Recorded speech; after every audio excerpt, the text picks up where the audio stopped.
Hi, I'm I'm the founder of the CE. Still not it. Let me try that again. Privyet, меня зовут Utkarsh. I'm the founder and CEO of Infloso AI.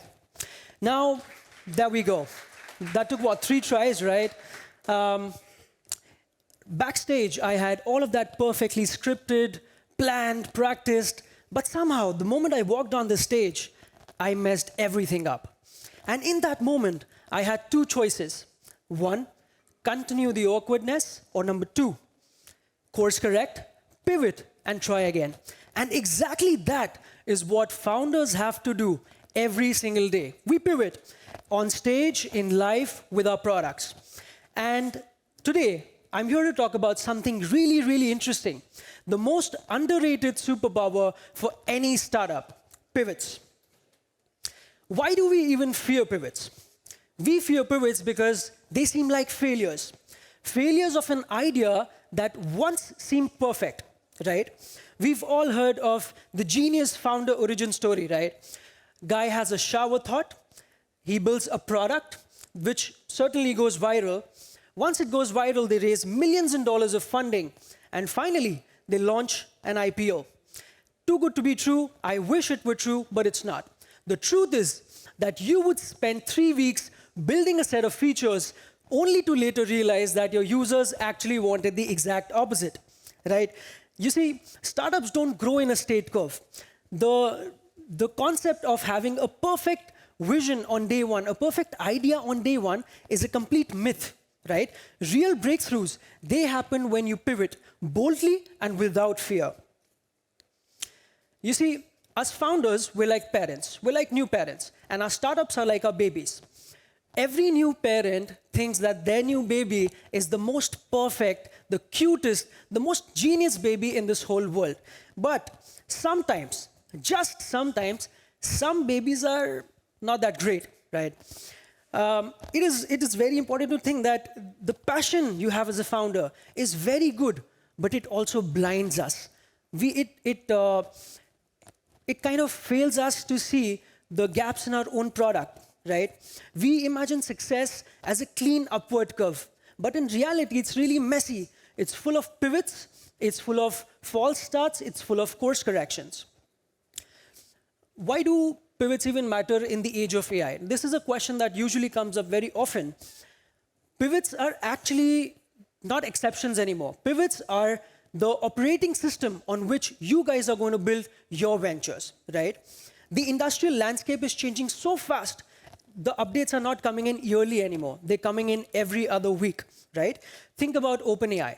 There were so many million-dollar companies that were building custom GPT wrappers, making millions of dollars, and then OpenAI launched custom GPT natively, and all of these innovative companies completely died out.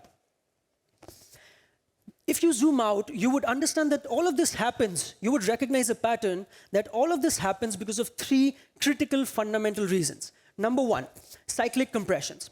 The shifts in AI are happening so much faster as compared to adoption cycles. Models change, pricings change, entire industries are created and ended overnight. User fatigue, right? People don't really want any more AI tools. We don't want more AI. People want outcomes. There are tools that can help you write your emails. There are tools that can pick your dinner for you, for example. There are even tools that can generate videos. But the real question is, how many tools do you actually use that reduce the amount of work you have to put in rather than increasing it, right?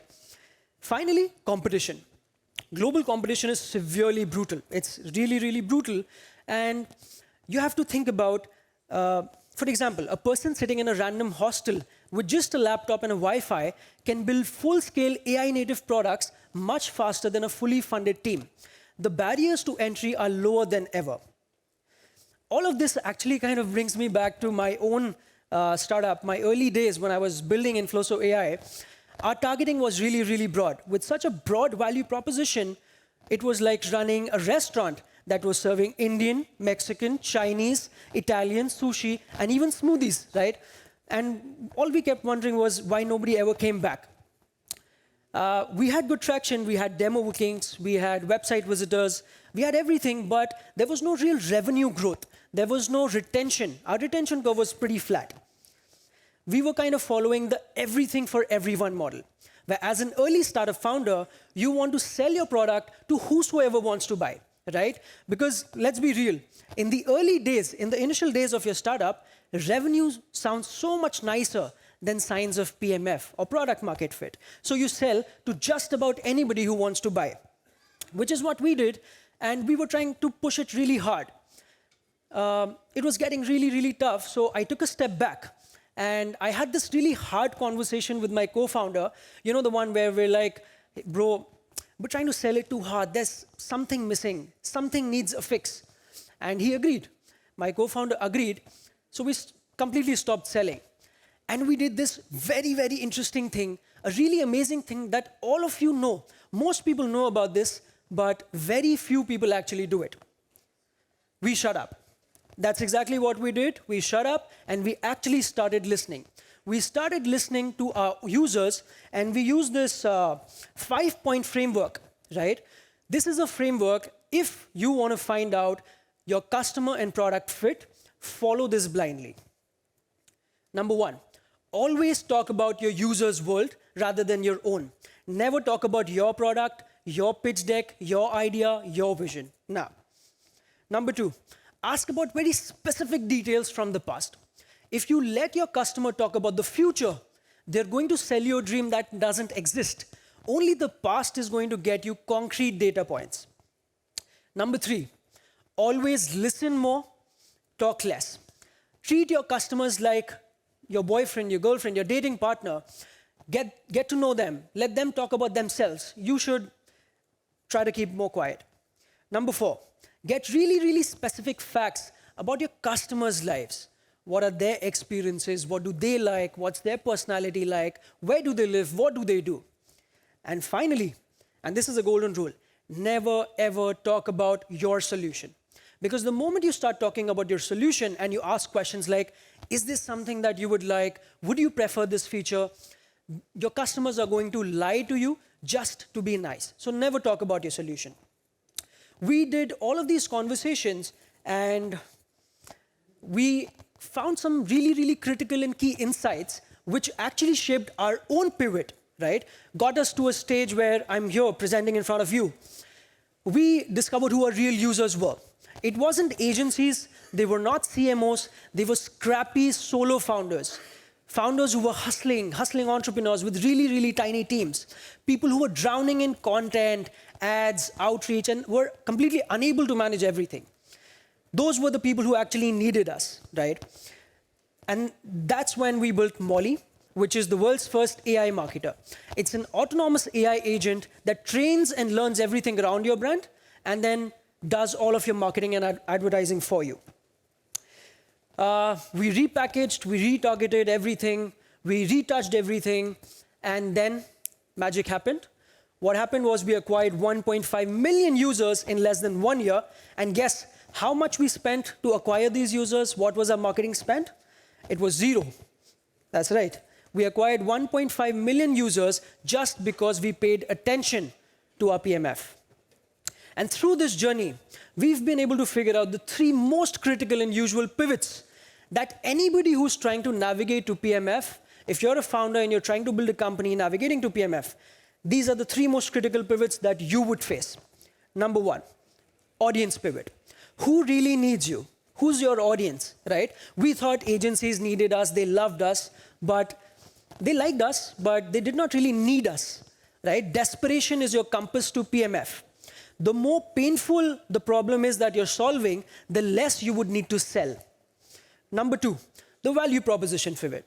Now, once you've identified who your audience is, who you're targeting, figure out what is it that you're actually solving for them. Outline it, be extremely specific about it, right? Like I mentioned earlier, people don't want more AI tools. They want outcomes, right? When we moved from a really broad value proposition and to a rather focused one, our adoption just soared. It was through the roof.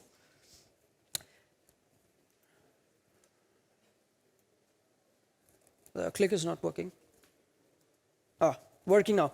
And finally, the third and the most important pivot, your business model. I'm sure pretty much everybody here knows about Spotify, because Spotify is a company that figured out the business model pivot very, very early. When Spotify launched, they launched everything behind a paywall. Everything was behind a subscription, so not a lot of people signed up.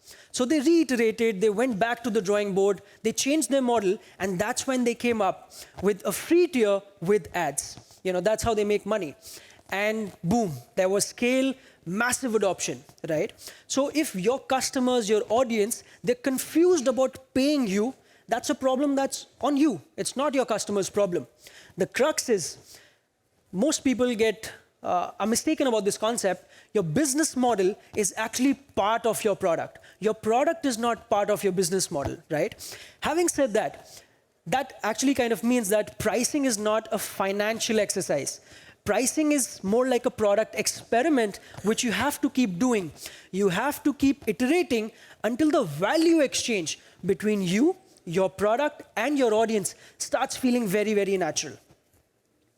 Now, I want to leave here today with 4 golden rules that are not just theory, they're actually scars from my own journey navigating from 0 to 1 and then 1 to 10.